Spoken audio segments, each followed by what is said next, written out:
يعني ما أتمناه لكم وما أريده منكم ولكم ولوطنكم أن نعي حجم المهمة، وأن ندرك حجم المسؤولية ودورنا في هذه المسؤولية وفي هذه المهمة، وكيف يمكن أن يكون لكل منا دور فاعل. وإذا تحدثنا عن الفن والإبداع فهو في إطار خدمة هذا الوطن والمحصلة، لكي يستشعر الأبناء أبنائكم في هذا الوطن أن هناك جدية حقيقية من الإخوة الأكبر ومن الآباء والأجداد. احنا عندنا أجيال كتير مفرودة كده، 3-4 أجيال من سنة 50 لغاية دلوقتي، كل اللي عنده 70 سنة وأقل فتح عينيه من سنة 50 لغاية دلوقتي على مناخ وثقافة متشابهة. أنا أريد أن أقول لكم أن مصر اليوم دولة مدنية بكل معنى الكلمة، ليست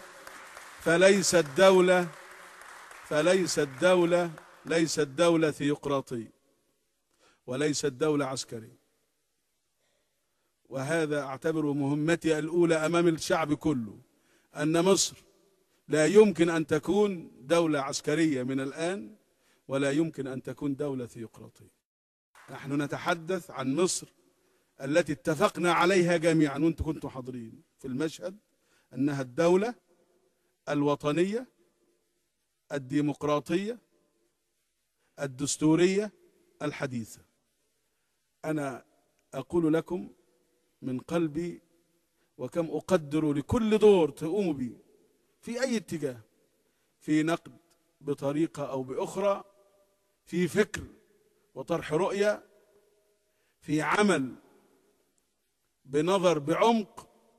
أنا لا أنظر أن أحدا منكم على الإطلاق يتحدث بسطحية، وإنما يعني ما يقول، وأستمع لكل شيء لأرى ما تحت السطور وما بين الكلمات، لأنه ما فيش حاجة اسمها ده الجماعة دول عندهم يعني رفاهية الفكر.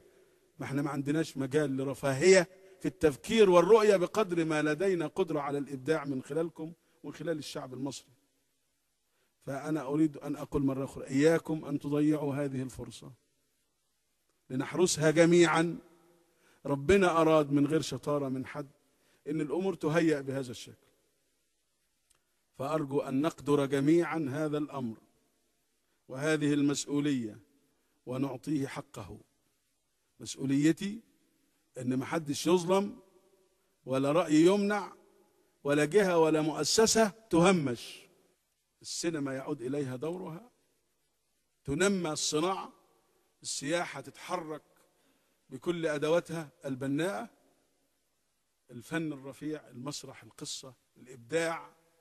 هاكم الميدان، انتشروا وافعلوا وحطوا مصلحة مصر نصب أعينكم ولا تضيعوا هذه الفرصة.